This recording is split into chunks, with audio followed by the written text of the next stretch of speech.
أعوذ بالله من الشيطان الرجيم. بسم الله الرحمن الرحيم.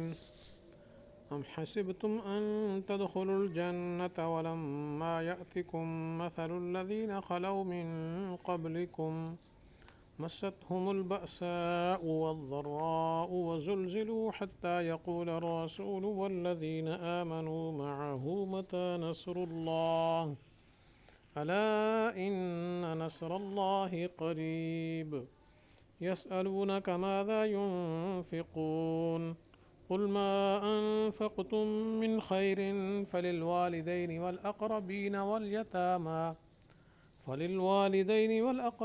واليتامى والمساكين وابن السبيل وما تفعلوا من خير فإن الله به عليم صدق اللہ العظیم۔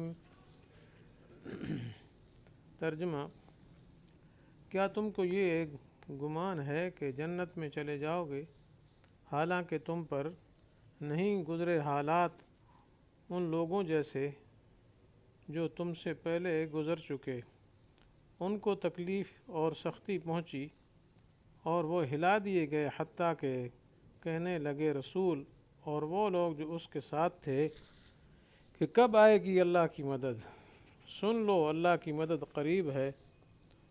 اور آپ سے پوچھتے ہیں کیا خرچ کریں؟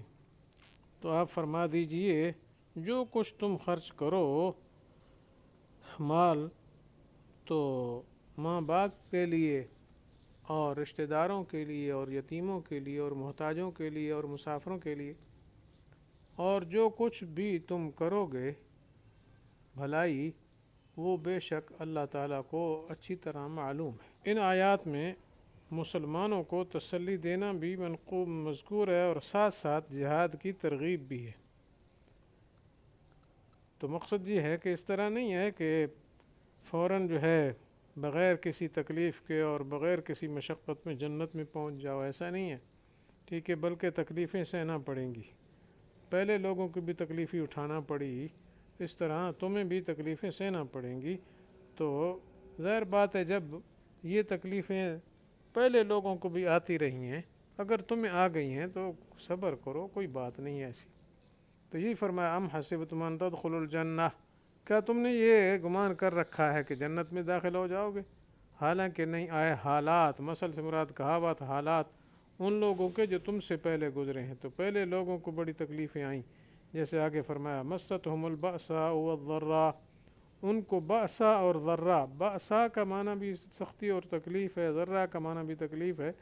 تو اس سے مفسرین یہ لکھتے ہیں کہ بأسا سے مراد مالی مشکلات، مالی تکلیفات، جی اس طریقے سے اقتصادی قسم کی، معاشی قسم کی جو پریشانیاں ہیں وہ مراد ہیں، اور ذرہ سے مراد بیماریاں، جسمانی تکلیفیں جو بھی ہیں وہ مراد ہیں۔ تو مطلب یہ مالی طور پر بھی ان کو تکلیفیں آئیں، جی مال کی کمی، پریشانی، اسی طریقے سے جسمانی پریشانی بھی پیش آئیں، کبھی بیمار ہوئے، کبھی زخمی ہوئے، مختلف قسم کی، اور فرمایا ایسی تکلیفیں آئیں کہ وہ ان کے دل دہل گئے۔ زلزلہ کا معنی تو ہلا کے رکھ دینا، جی زلزلہ آتا ہے تو مکان ہی ہلتے ہیں، ہر چیز، مطلب یہ ان کے دل دہل گئے، بہت زیادہ پریشان ہو گئے۔ ازعجوا اس کا معنی عربی میں کیا جاتا ہے، جی اتنے پریشان ہو گئے، حتیٰ یقول الرسول، حتیٰ کہ خود اس موقع کے جو رسول تھے علیہ الصلاۃ والسلام، وہ اور ان کے ساتھ ایمان لانے والے یہ پکار اٹھے متی نصر اللہ، اللہ کی مدد کب آئے گی، اللہ کی مدد کب آئے گی، اللہ ان نصر اللہ۔ تو اللہ کی طرف سے یہ جواب آیا کہ سن لو جی کہ اللہ کی امداد قریب ہے۔ اب اس میں یہ بھی خیال کرنا ہے کہ انہوں نے جو عرض کیا تھا اللہ کی مدد کب آئے گی، تو اس میں کوئی شک و شبہ کی وجہ سے نہ تھا کہ ان کو اللہ کی مدد میں کوئی شک ہوگا، کیونکہ شک کرنا تو خصوصاً انبیاء کی شان کے تو خلاف ہے۔ انبیاء کو تو یقین ہوتا ہے اللہ کی ہر بات پر، وہ نبی کیسا جس کو اللہ کی بات پر شک ہو جائے، اس لیے نبی کو شک نہیں کب قطعاً، اور ان کے ساتھ جو تھے وہ ان کی بات مان رہے تھے، ان کو بھی شک نہیں تھا، بلکہ اصل سوال کا منشا یہ تھا کہ اللہ تعالیٰ نے مدد کا وعدہ تو فرما لیا تھا، مگر اس کا وقت کوئی متعین نہیں فرمایا تھا کہ کب آئے گا، کس وقت آئے گا، یہ نہیں۔ تو اب چونکہ تکلیفیں حد سے بڑھ گئیں ٹھیک ہے، تو ان کے اندر ایک اضطراری سی کیفیت پیدا ہوگی، تو اضطراری حالت میں ایسے الفاظ جو ہے نکل جاتے ہیں، اس بنا پر انہوں نے حالت اضطراری میں یہ کہہ دیا کہ اللہ کی مدد کب آ رہی ہے۔ تو حالت اضطراری تو مطلب ایسا یہ ہے کہ اس قسم کی باتیں جو ہے کر لی جاتی ہیں، اس میں کوئی حرج نہیں ہے۔ تو اللہ تعالیٰ کی طرف سے کیا ہے بتا دیا گیا کہ آنے والی ہی کوئی مشکل والی بات نہیں ہے، انشاءاللہ صبر کرو۔ ویسے بھی اللہ تعالیٰ بندے کی الہا و زاری کو پسند فرماتے ہیں، اس وجہ سے کیا ہے ہوتا رہا ہے ایسا۔ تو یہ اس آیت میں یہ بیان کیا جا رہا ہے۔ اگلی آیت جو ہے یسألونک ماذا ينفقون، اس میں انفاق کا مسئلہ آ گیا کہ آپ سے پوچھتے ہیں کیا چیز خرچ کریں جی۔ تو انفاق کا مسئلہ پہلے بھی آیا تھا، وانفقوا فی سبیل اللہ ولا تلقوا بأیدیکم، لیکن پھر اس میں کیا ہے انفاق کے مسئلے کو بیان کیا جا رہا ہے۔ تو سورۃ بقرہ میں چونکہ جہاد کا مضمون اور انفاق کا مضمون ساتھ ساتھ چل رہے ہیں، تو یہاں پھر آ گیا کیا خرچ کریں۔ تو یہاں سوال جو ہے کہ خرچ کون سی چیز کی جائے، تو جواب میں دو چیزوں کا تذکرہ فرمایا گیا، اشارتاً ایک چیز ہے ضمناً ہے اور دوسری چیز صراحتاً ہے۔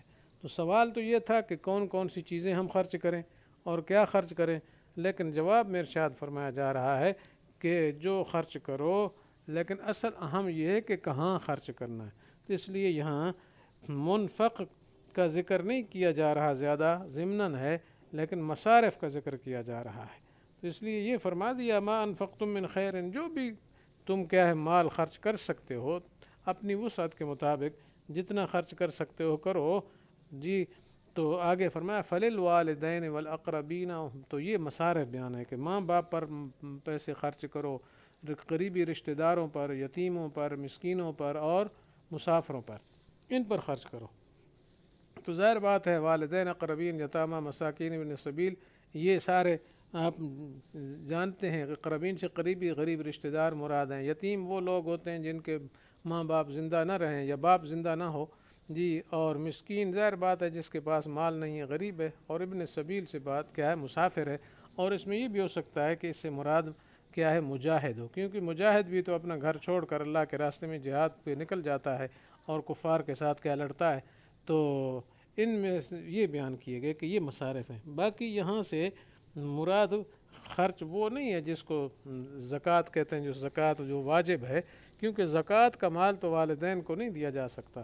زکوٰۃ جو ہے اپنے اصول و فروع پر کیا ہے نہیں لگتی ہے اور ان پر خرچ نہیں کی جا سکتی ہے۔ تو اس وجہ سے یہاں مراد کیا ہے وہ مال ہے جو علاوہ زکوٰۃ ہے، مراد صدقات نافلہ ہیں، یہ جو ہے ان لوگوں پر خرچ کر دیے جائیں۔ باقی یہ فرمایا جا رہا ہے ما انفقتم من خیر، جو بھی مال ہو۔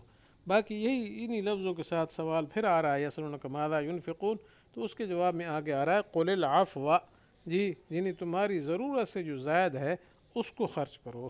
تو اس سے اشارہ اس بات کی طرف ہو گیا کہ جو مال انسان کیا ہے خرچ کرتا ہے اپنے گھر والوں کو بھوکا رکھے، مثلا چھوٹے چھوٹے بچے ہیں جی، ان کی ضروریات پوری نہیں کرتا اور ادھر صدقات نافلہ میں جو خرچ کر رہا ہے، دوسری جگہوں میں خرچ کر رہا ہے، تو یہ درست نہیں ہے، ٹھیک ہے۔ اور دوسرا اس طرح اگر کسی کے قرضے شرضے دینے ہیں جی، ان کو قرضے نہیں دیتا اور ادھر جناب صدقات نافلہ شروع کر رکھیں، اس کی بھی اجازت، کیونکہ وہ ضرورت سے زائد نہیں ہے، ضرورت سے زائد ہو اس کو خرچ کیا جائے جی۔ اور باقی یہ کہ جو مال خرچ کرنا ہے اس میں پھر خود متعین کرنا ہے اتنا کہ کتنا دینا ہے کتنا نہیں دینا ہے، تو وہ تمہاری مرضی۔ اس طرح اس وجہ سے فرمایا ما انفقتم من خیر، جو بھی مال تم خرچ کرو تو مصارف یہ ہیں۔ ہاں البتہ آخر میں فرما دیا وما تفعلوا من خیر، جو بھی مال تم خرچ کرو گے تو اللہ تعالیٰ اس کو جاننے والے ہیں۔ تو اس کا مطلب کہ اللہ تعالیٰ جاننے والے کا یعنی اللہ تعالیٰ تمہاری ان چیزوں سے واقف ہیں، جب اس کو اللہ کو علم ہے تو وہ ضرور اس کا بدلہ تمہیں عطا کریں گے۔ تو جس طریقے سے برائیوں کے بارے میں آتا ہے کہ یہ جو تم کر رہے اللہ تعالیٰ کو خوب پتہ ہے، تو اس کا مطلب ہے سزا دے گا، لیکن اچھی بات کے بارے میں اگر آ جائے تو اس کا مطلب اللہ کو خوب پتہ ہے، تو اس کا مطلب یہ ہوتا ہے کہ اللہ تعالیٰ تمہیں اس کا نیک بدلہ عطا کریں گے جی۔ تو اللہ تعالیٰ سے دعا ہے کہ ہمیں اپنے احکام پر پورا عمل کی توفیق عطا فرمائے اور اپنے مال کو اپنے حکموں کے مطابق صحیح مصارف پر خرچ کرنے کی توفیق نصیب فرمائے۔ وآخر دعوانا ان الحمد للہ رب العالمین۔